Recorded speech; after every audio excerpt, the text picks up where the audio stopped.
Voici les nouvelles cités à Pyongyang, capitale de la République populaire démocratique de Corée. De nouvelles cités étant inaugurées l'une après l'autre ces dernières années, Pyongyang change d'aspect à tel point qu'on n'est pas le temps de le reconnaître.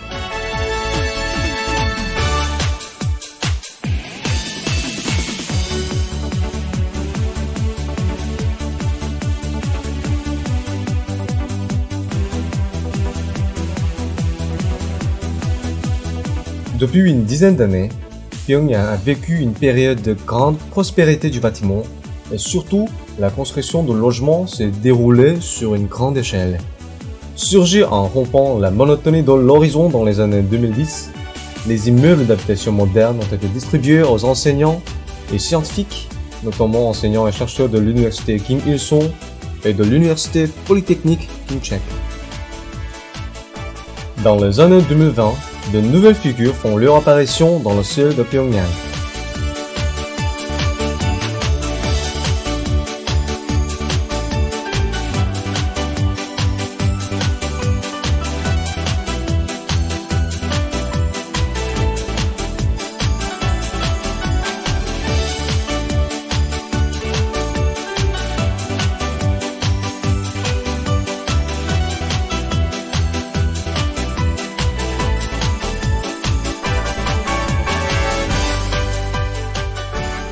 Ces nouvelles cités ont été construites suivant la politique du Parti du travail de Corée, consistant à résoudre pour l'essentiel le problème du logement de la capitale pendant le plan quinquennal pour le développement économique de l'État.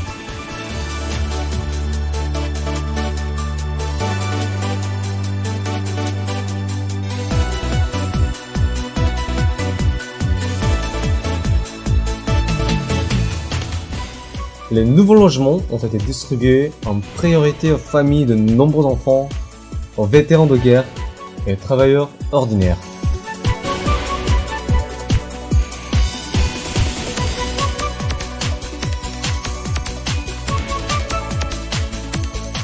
Achevé en avril 2022, le quartier résidentiel en terrasse au bord de la rivière Boton prend place à l'endroit où se trouvait l'ancienne résidence de Kim Il-sung, fondateur et président éternel de la République populaire démocratique de Corée.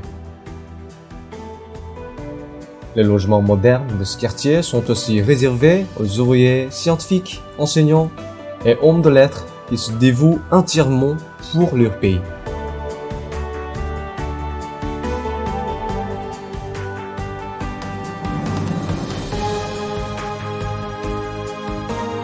제가 한 일이 있다면 교육사업과 과학연구 사업에서 응당해야 될 일을 한 것입니다. 그런데도 국가에서는 이런 호화주택을 무상으로 안겨주었습니다. À l'échelle mondiale, les bâtiments symboliques de la ville sont en général des édifices de bureaux, des hôtels et des établissements de commerce et de services. Les étrangers qui ont visité récemment Pyongyang nous demandaient, en admirant ces cités, si ces nombreux immeubles étaient tous des hôtels. Mais ce sont des logements où nous habitons. Construire des habitations aux frais de l'État pour les distribuer au peuple, telle est la politique du régime socialiste de notre pays. Chez nous, les habitants vivent sans connaître le prix de la maison. De même, on ignore les termes relatifs au logement, avance, mensualité et prêt.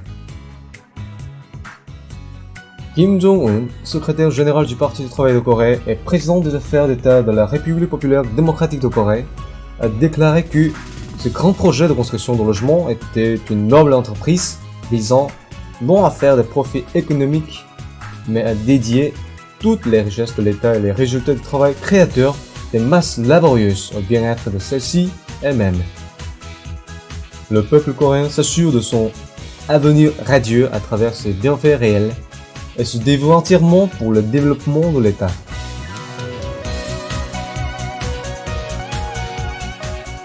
Voilà bien pourquoi les investissements de l'État à la construction de logements se convertissent en une grande fortune, non pas en se dette.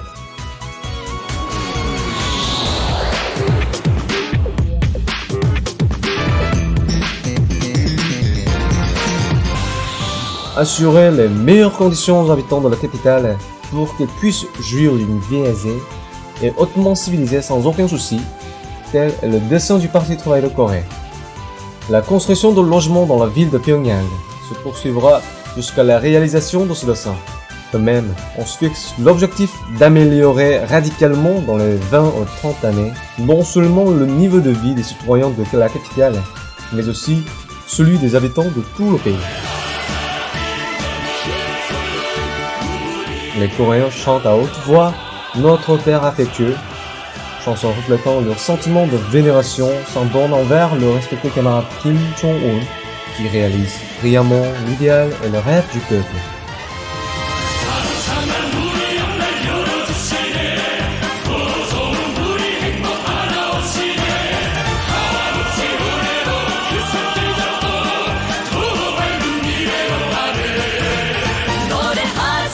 김종은 위대하신 영도자 사랑하자 김종은 징크